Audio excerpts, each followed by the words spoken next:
Në kuadër të programit publik, në një ekspozit, u bë një udhërrëfyes në gjuhën shqipe.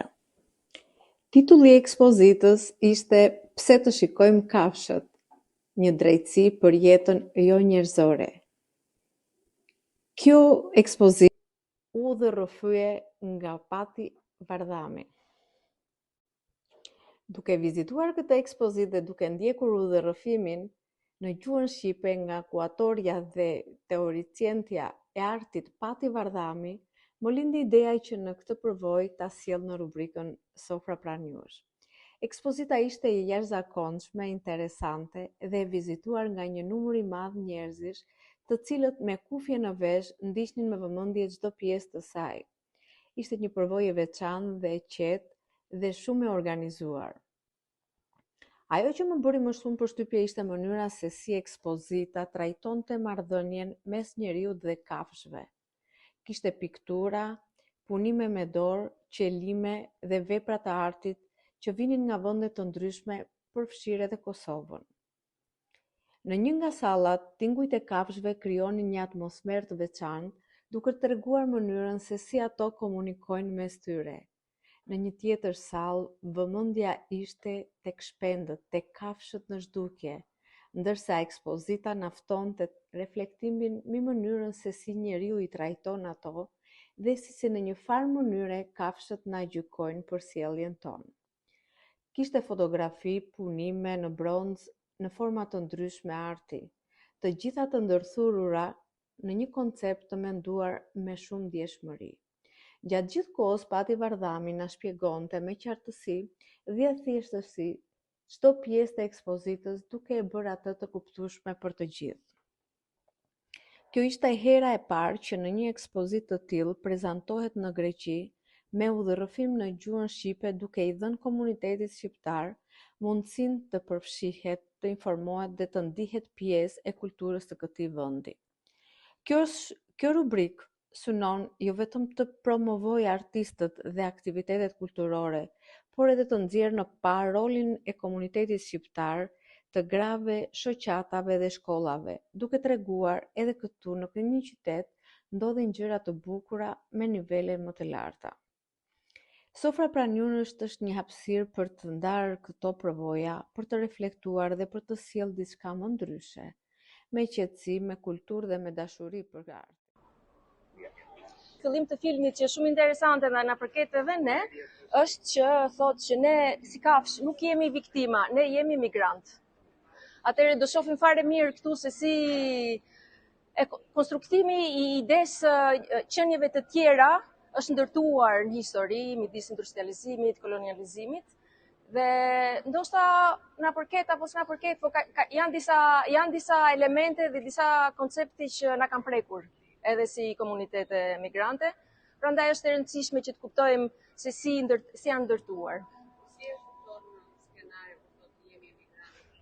E kuptohen me historinë e Noes, që kanë dalë nga barka dhe janë kthyer prapë. Por megjithatë në konceptin bashkohor, unë besoj se ka shumë të bëjë, sepse dhe komunitetet emigrante akoma dhe sot që është rikthyer ky si shpirt, konsiderojnë si qenie të tjera. Ky si koncept në teorinë sociale të imigracionit është shumë qendrore dhe shumë bazike, se gjithë ideja e të qenurit një qenie tjetër, një grup social tjetër, ato e konsiderojmë konstrukt social. Dhe në teorinë e migracionit kjo studiohet, se si është ndërtuar dhe çfarë janë thuash. Në një farë mënyrë ndërthure, nuk identifikohen, siç është bërë në mënyrën e kafshë, po janë konstrukte sociale. Kjo është e rëndësishme për të kuptuar. Është një program shumë interesant, siç thash, zgjat 60 minuta, kështu që mund ta shikoni më vonë. Gjithsesi ekspozita është shumë e madhe dhe unë kam zgjedhur rreth 10 me 15 punë për të parë. Me biletën që keni marrë, juve mund vini dhe ditë tjetër, biletë rrini dhe më gjatë ose mund vini një ditë tjetër, mund të shkoni te kafja sipër që sheh Akropolin etj. Mund të shkojmë te -1 ta fillojmë aty ekspozitën. Te -1 gjithashtu ka dhe dollape të vogla që mund të leni palltot nëse jeni nxehtë. Ashtu, shumë mirë. Ja të shofim.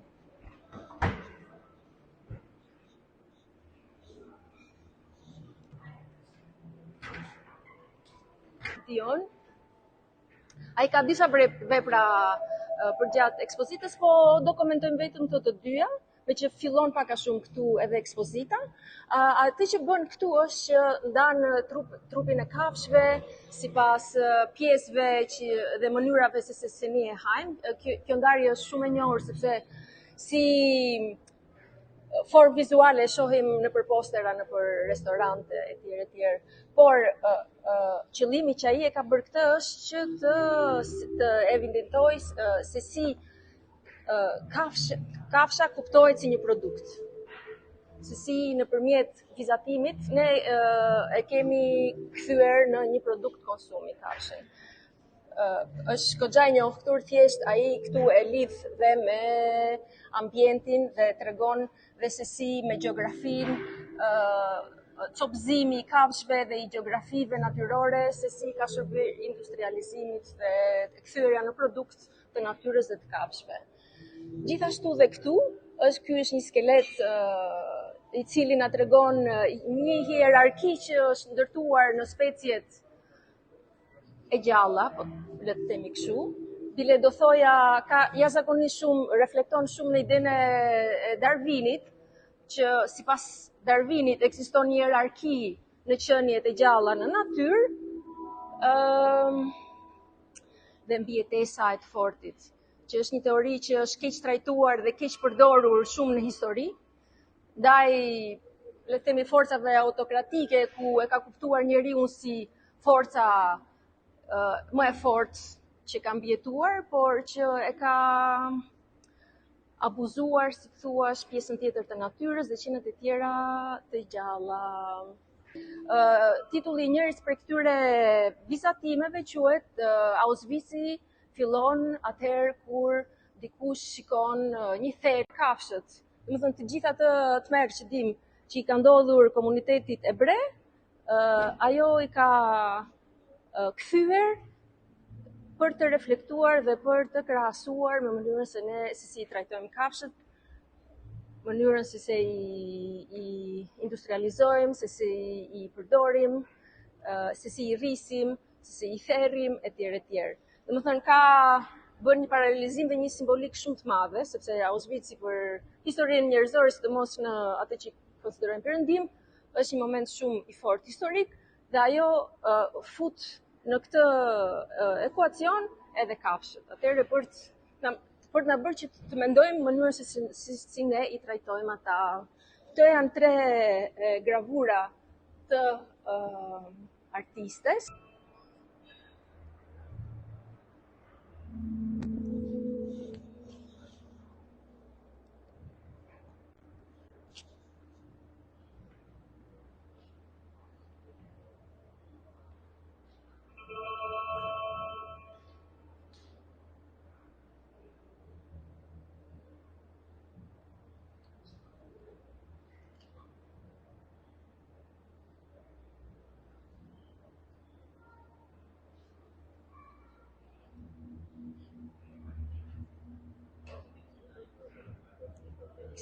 Ξενάκι, είναι στα αλβανικά.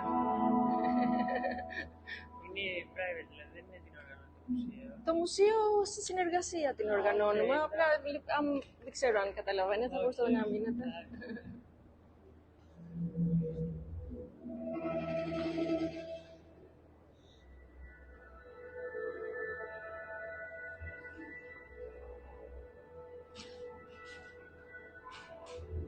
Atëherë vazhdojmë tek artisti grek, Dimitri Çublekas.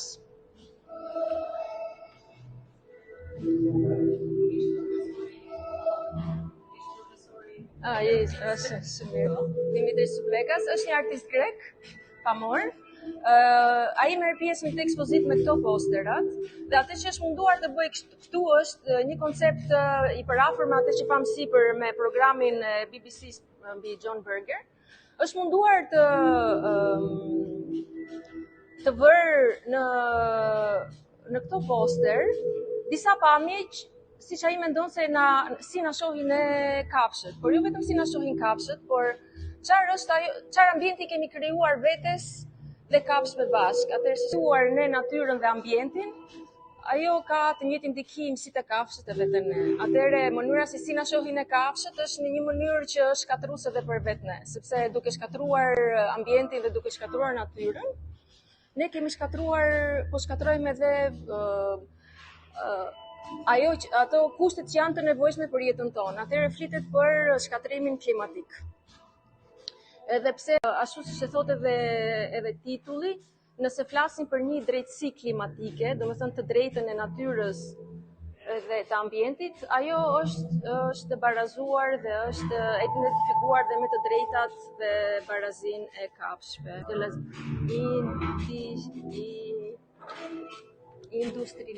Industrializojmë kafshët. Faleminderit. Janë imazhe goxha me ndikim, do thoja, dhe na bëjnë të mendojmë, në fakt, me çfarë mënyrë që ndikojmë ambientin dhe si video instalacion që e konsideron ambientin kafshor si një konstelacion hyjor, sepse në fakt dhe atmosfera dhe qielli është pjesë e natyrës tonë dhe qëllon shumë shpesh që edhe grupimet e hyjeve ne i emërojmë sipas kafshëve.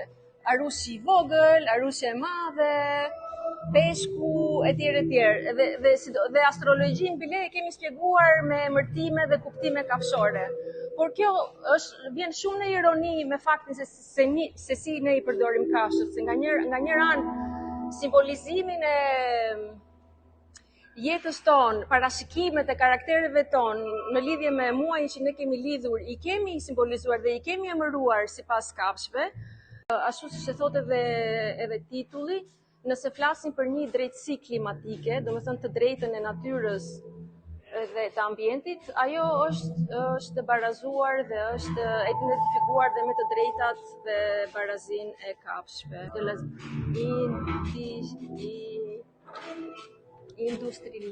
Industrializojmë kafshët. Faleminderit.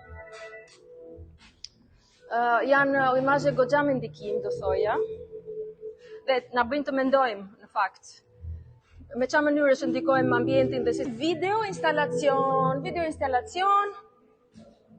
që e konsideron ambientin kafshor si një konstelacion hyjor, sepse në fakt dhe atmosfera dhe qielli është pjesë e natyrës tonë dhe qëllon shumë shpesh që edhe grupimet e hyjeve ne i emërojmë sipas kafshëve. Arushi i vogël, arushi e madhe, peshku, etj. Dhe astrologjin bile e kemi shpjeguar me emërtime dhe kuptime kafshore.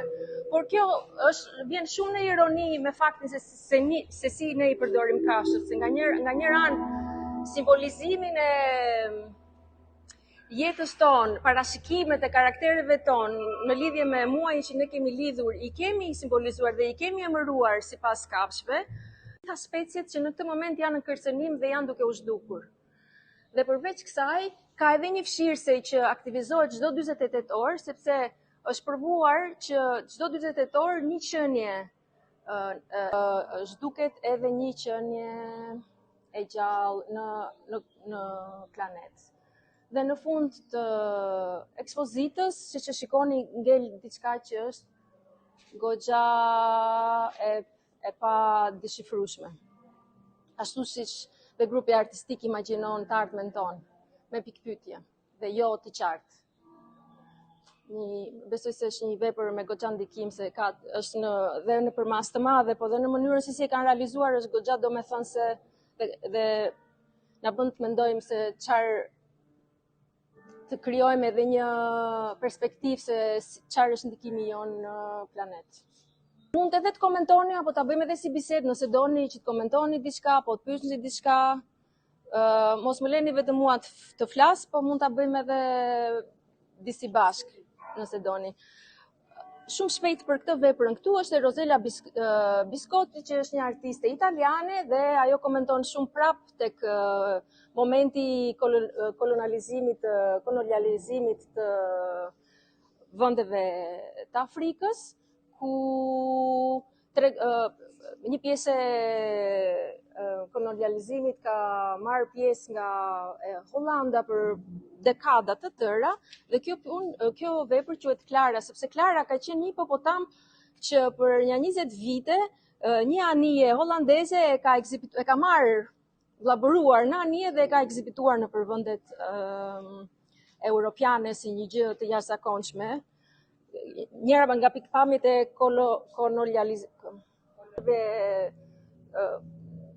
kafshëve dhe të njerëzve që vinin nga këtë gjeografi. Dhe ajo këtu ka ndërtuar këto ta peshonte dhe hipopotami, dhe na ka vënë disa flet duhani, që në fakt duhani ka ardhur nga gjeografitë e kolonializuara. Një nga punët e mia të preferuara, sepse përbën edhe tullat dhe ka këtë elementin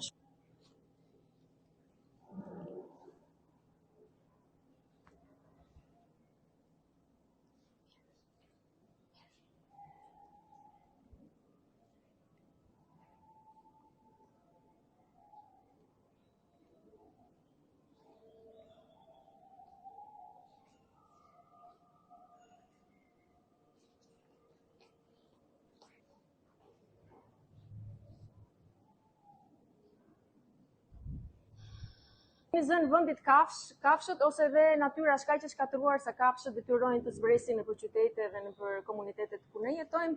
Kështu që ai ka parë këtë, për shembull, si imazhe kemi shumë të njohur, sidomos ata që i japin makinave që shohin shumë shpesh kafshët që kalojnë nëpër rrugë asfalti, sepse edhe rrugët kanë rënë tek ambientet ku kafshët lëvizin, kështu që detyrimisht dhe kafshët kalojnë tek rrugët e asfaltit, shumë shpesh ata psojnë aksidente, humbasin jetën sigurisht. Edhe mënyrën jashtëzakonisht të trishme, dhe këtë imazhe kemi parë shumë, sidomos nëpër rrugët e Shqipërisë, kur shkojmë në Shqipëri, nëpër fshatra, edhe në Greqi jashtëzakonisht shumë, por edhe në Shqipëri në këtë moment, këtë verë u nisha dhe pash këtë si imazh, dhe bile dy kuaj në gusht, dy kuaj të lidhur në një shtyll, në mes të vapës, pas një pemë, pas një gjë, shumë të dobësuar. Për një arsye njerëzit kanë maninë që t'i lidhin kafshët në kushte që është e paimagjinueshme se si mund të jetojnë.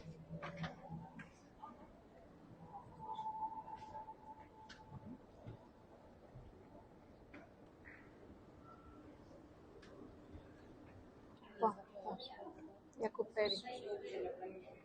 Futuni pak më brenda që të ketë vend edhe për miqtë e tjerë që po vinë.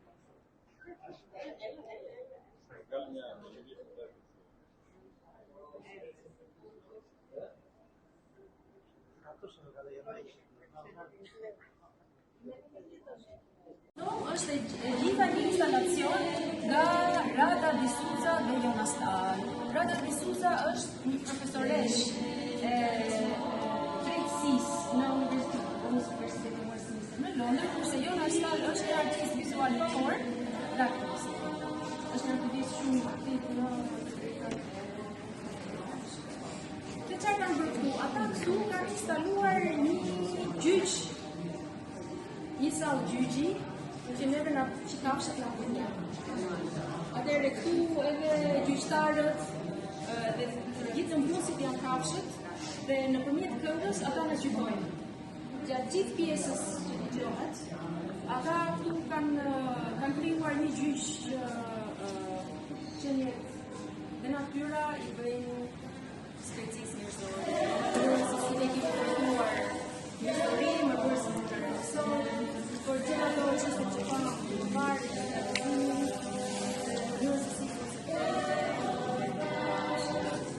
atëherë këtu jemi të akuzuarit. Jemi të gjithë të akuzuarit. Ata kanë zgjedhur ngjyrën e verdhë për ta shprehur këtë, po edhe nëpërmjet këngës gjithashtu ta kanë hapur gjyq dhe na gjykojnë.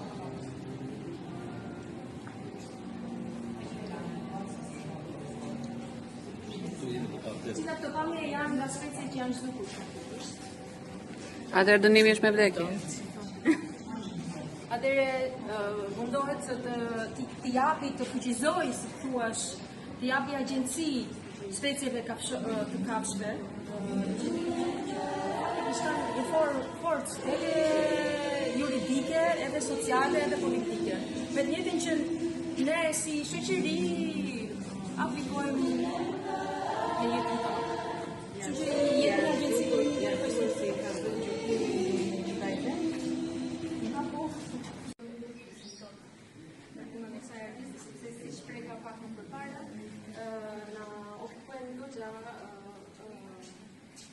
argumentet dhe çështjet e feminizmit. Marta Roberti prek goxha pjesën e ekofeminizmit, që është një rrymë aktiviste që ka filluar goxha herët, që në vitet 60-70, ku femrat kanë qenë protagoniste të aktivizmit ndaj mbrojtjes së natyrës. Dhe sepse në histori janë përndjekur dhe femrat goxha rënd për afërsisë dhe kafshës, siç kemi edhe gjuetin e strigat, për shembull. Janë trajtuar në mënyrë të tillë dhe janë gjuetur. Ka ekzistuar një gjueti ndaj femrave. Karakterizuar. Atëherë artistja këtu Marta Roberti në përmjet pisakimit dhe letrës na paraqet një bashkëtesë edhe një, si të thuash, paraqitje të ndeshave femërore në historinë e fesë, nga Europa, nga Azia dhe nga Amerika, të ndryshme. Është një portret i vetes i Saint i Shën Olivjes, për shembull. Ne ndoqëm sot ekspozita dhe do t'ja opinionin tëmë të çfarë pamë sot. Ishte një ekspozitë shumë e veçantë, më pëlqevi kjo dialog me kafshët, që janë shumë important për tërë, edhe për naturën, edhe për njerëzit, edhe nuk do të haroj, edhe më pëlqevi që kishte shumë të ndryshëm arte. Kishte instalacion, kishte fotografi, kishte shumë gjëra. Edhe më pëlqevi që u bë kjo ekspozita që ardhën dhe shqiptarët, edhe mund të kuptojnë të tëra çfarë kanë krijuar, çfarë kanë menduar, edhe është një gjë shumë importante. Opinioni im për këtë ekspozitë është se më kujton se arti nuk ka nevojë të shpjegohet nga lart. Kur ai na flet në gjuhën tonë, na bashkon dhe na bën një pjesë të tij. Arti që flet në shqip është një hap më afër artit, është një hap më afër vetes. Të dashur miq, kjo ishte rubrika Sofra pranë jush për sot. Miru takofshim në rubrikën e ardhshme.